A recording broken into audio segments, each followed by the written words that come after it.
Enable administrator level encryption. Image number 0018. Admin. Activate recorder. Begin video record. Why I slept, the ruins of our homeland nurtured new life. Originum is what guides the development, reshaping the life forms from Talos 2 to have a similar appearance to us. I'm rather fortunate. I've been able to leap across the millennia to communicate with them. I have even considered myself one of the people of this land for a time, experiencing their past and future. But in the end, I'm not of here. I have even begun to feel uneasy about Theresa's efforts. If the Originium project ends in failure, no, even if it's merely postponed for some time, Theresa, Kasset, even the future that I promised to Armia. The inhabitants of this planet, some of the few life forms known to us, are but illusions that will break at the slightest touch. I've been lying to them, to myself for a very long time now. But how will I explain it to Kasset or to Theresa or Armia? Am I supposed to tell them that all the pain they have been through is the key to their salvation? And they must stop fighting? That all of Terran civilization is a fleeting dream, and only by being assimilated into Originium will we have the opportunity to avert our fate? Seeing the lives of these they call the infected dissipate like smoke brings pain to my heart. It has long been a common sight on Terra, but this always marks the end of life. Sorrowful and cruel. It has been too long since I've heard a voice full of life. I can just see them as unexpected sparks. But what I see cannot be called a warrior's death. Rather, they have given into the original assimilation, passing through death to join the assimilated universe and chant where life can break through the deepest darkness. Should I bow in silence at their deaths? Or should I quietly rejoice at the smooth progression of the project? It is for the reason that Theresa dedicates her life to her research. Kasset, our Emma 10, has also chosen to believe in the potential of Terra, chosen to resist Originium and put an end to war. But what about me? The Originium project was built the effort of countless generations, and at that time, billions of our compatriots have died, all in exchange for a mere 10,000 years that I have spent waiting and waiting. And now the flint and tinder are in my hands. After all the long years, how could I abandon it? Because Terra has left me pleasantly surprised in a few short years? Because of the choices that Theresa and Kasset made? Even if Armia has moved me to compassion, would I not have been the selfish one all along? They awakened me to their salvation, but in truth, I am destined to bring them to annihilation. They awakened me, their destroyer, as if I were a savior. Armia, Kasset, what should I do? Priestess, what should I do? Perhaps I should reveal everything to Kasset and Theresa. Originium has led them down roughly the correct path. Arrogant though it may be, this has been sufficient for these souls to perform a new kind of miracle. Perhaps I must re-examine Theresa and Kasset's plan. Babel's research has proceeded faster than expected, but Terra's political structure is rather primitive, and Babel does not yet have the ability to transcend the barriers of race and nation so that it may represent Terra as a whole. Believe in Terra, believe in the people to build their own future. Carry on with the project. At least the vestiges of those who came before can live on within Originium. Believe in her. Stop her.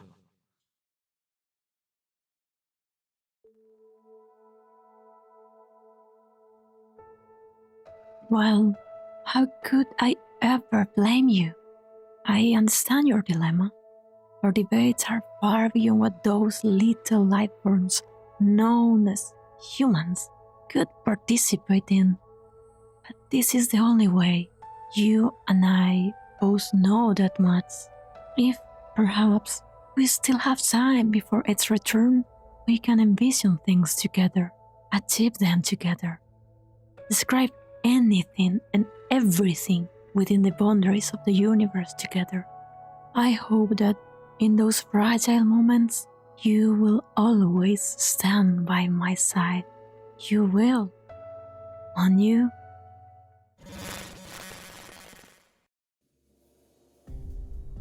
And that concludes my report, Your Highness. The military commission seems to be certain we will retake region C810's village and supplies, but by building an outpost there, they have already fallen into a trap. There are, however, some officers who have begun to use tactics completely different from Manfred's. This is highly irregular. Our spies have reported seeing Nachtzehras entering the troops' camp. Neshalem. What does the doctor make of it? The doctor believes that no matter how the Sarkaz god of war intends to participate in this conflict, our arrangements will be thrown into complete disarray. What about you? Everyone is well aware that many members of the royal court have always favored the military commission, which advocates for reprisals and violence. But on account of certain restrictions, ones that you might even call rules of convention, none of them are willing to participate in the civil war.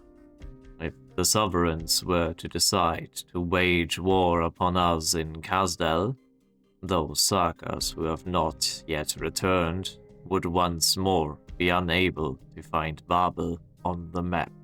Practically speaking, if the court sides against us, the military gap will be concerning.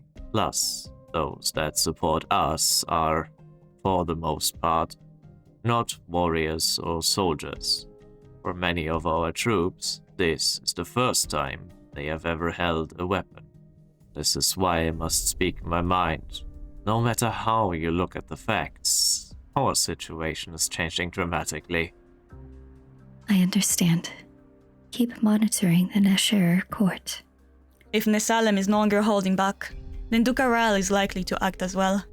For 3 weeks in a row, the Rose Riverside has no canoes. The Rose Riverside is a most excellent spy network. They are able to deceive anyone they so wish, except for their sovereign lord. Tell them to pull out immediately. Leave Cosdell if they must. Lie low in other lands. It will be done. I'll take my leave then, Highness. The royal court. They possess the most direct capacity to use force. Nesalem only agreed to hand over command because he was promised a war that would reshape the land. Although rather troublesome, it is a challenge we will have to face sooner or later, if we were to achieve all that we hope for. Babel does not blindly reject violence. It is clear to us all that if necessary, we must use force to defend our beliefs. But this also means that the Sarkaz will further devour themselves, venting the hate they hold for the land by setting themselves ablaze. It will mean the end of us. Defeating the military commission will not solve all our problems. We must give closure to the Sarkaz who have grown up knowing only hatred and suffering. In other regards as well. As for apathy and originium, we... Please, enter. Your Highness. Your wounds have not fully healed, Ascalon. There is no need for you to make your report in person. I've recovered. Besides, this is top priority. Herder's team has successfully intercepted a witchcraft decoder.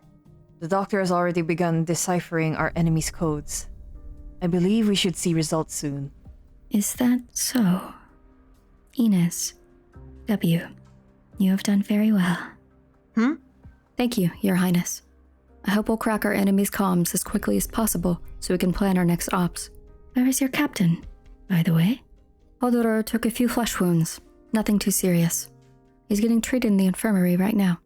If that is the case, then I will not waste your time. Go to him. Of course. Thank you kindly, Highness. W.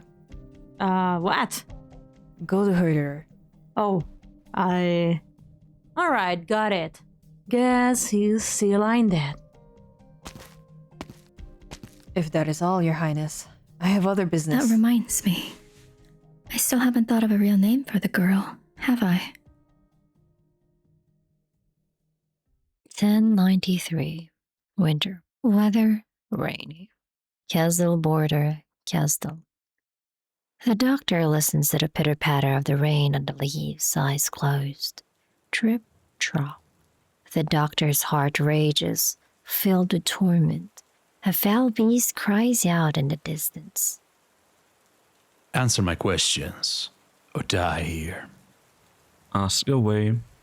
Are you betraying Babel? I've never been a Babel member, but I've also never abandoned them to face their struggles alone. Why have you come to me? I have a request. I will not speak to a myth with no name, evil spirit. Who are you? I'm the doctor.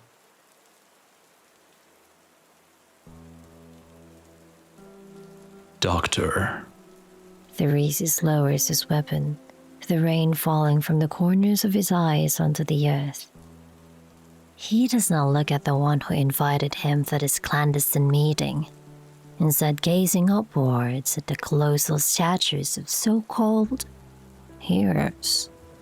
Statues raised to commemorate the founding of the nomadic city of Kesdal by a pair of twins. Even after 100 years, his stone self still stands, sword drawn by her side, despite the best efforts of catastrophe and storm. Not long after she crushed the rebellion that sought to destroy the new city, the joyful people of Kesdal invited us to witness the unveiling of these two statues. Heroes. They were to watch over the border we had marked with our own two hands for generations to come, warning our foes, welcoming our friends. I once swore an oath to her below her statue. My soul will behead all who stand against her.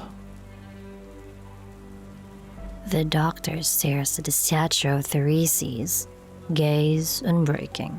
Does the military commission not stand against her? No, there's no part of Kesdal that has truly risen up against her. Her foe is me, and me alone. And what of you? Theresis looks at the figure before him, rainwater gathering at the hem of a long, hooded coat, rhythmically dripping onto the ground. The shallow puddles below ripple as falling drops strike them. You ought to remember that most Sarkaz who once lived here have long since died, lost to history. There are only a handful left who know how to find this place. You came here on foot. How far have you walked? Very far. You have broken the witchcraft cipher created by Manfred's team that he is so proud of. I did it a long time ago. I just never told anybody. Even Theresa believes that I only began my work recently, meaning I'm in possession of nearly all of the military's commission's battle plans. So I created this opportunity to meet you, alone. You are confident I would not kill the strategist who poses the greatest threat? I'm confident that what I'm about to offer is worth enough that you wouldn't. Technology that can control Originium. How far can you go under so much pressure from Victoria? How do you plan to completely change the Sarkaz and even this entire land? I can give you the answer you need. You are a boastful one. So, what is it you wish me to do, evil spirit? Destroy Babel. Scatter her followers. Let Theresa in on your plans. Unify the Sarkaz under a Kesdal ruled by the military commission. The doctor has imagined the emotions that speaking these words would incite many times over. Destroy Babel. Only a sense of relief came over the doctor. The doctor stares at the statue of Theresa unmoving, without the slightest hint of emotion. She and I have never relied on the charity of our enemies in the course of leading Casdale to where it stands today. It is true that this war will only end with the decisive defeat of one of us, but you should not be the one to propose it. Proceed. Tell me more of why would you make this request, evil spirit of an age long gone. You already know. There are no surprises here, considering the near 200 years you and Theresa spent working together.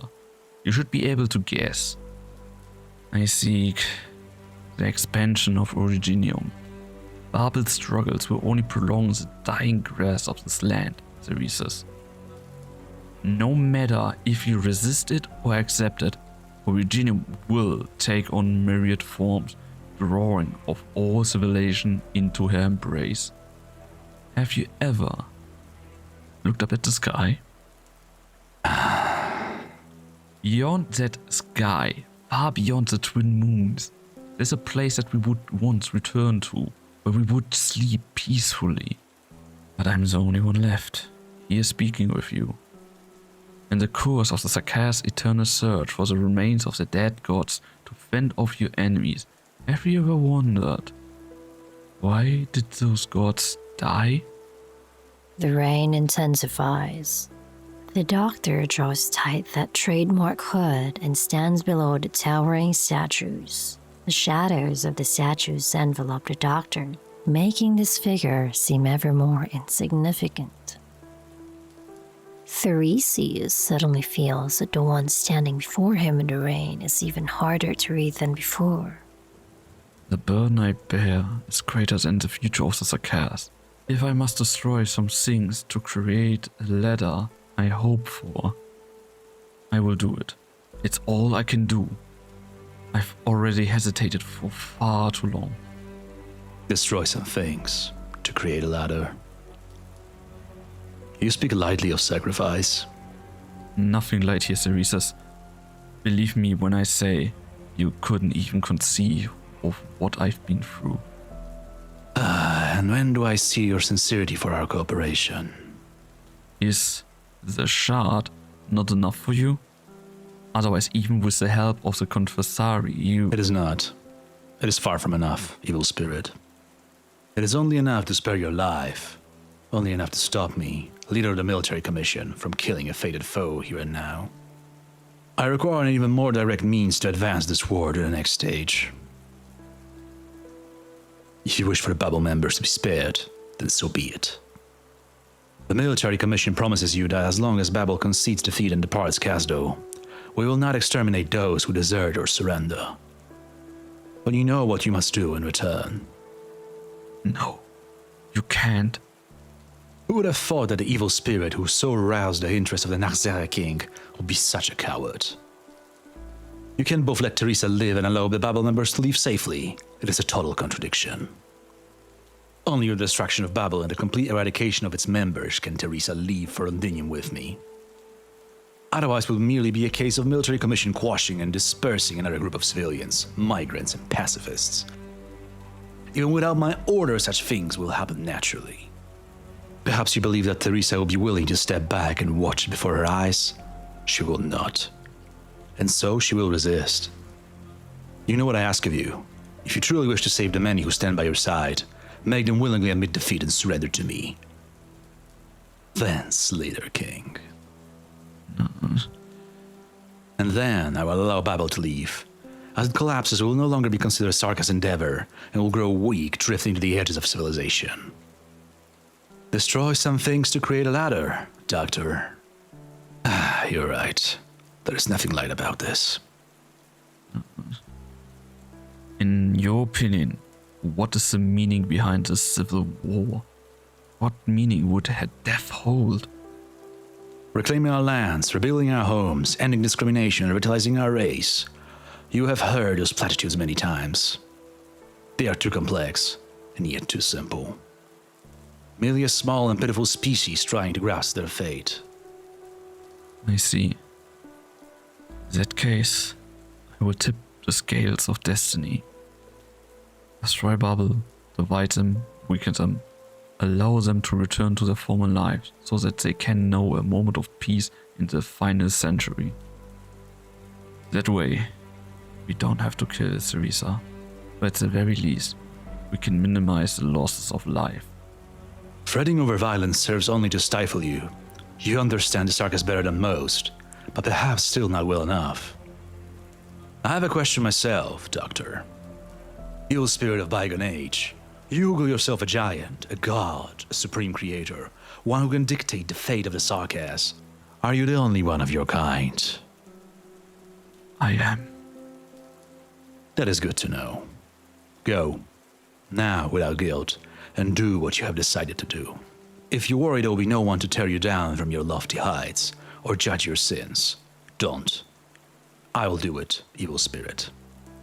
Until there is none left to toy with our fate.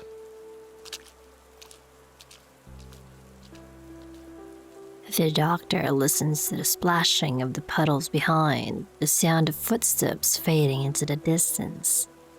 Thereseus is gone, wishing to stay another moment longer.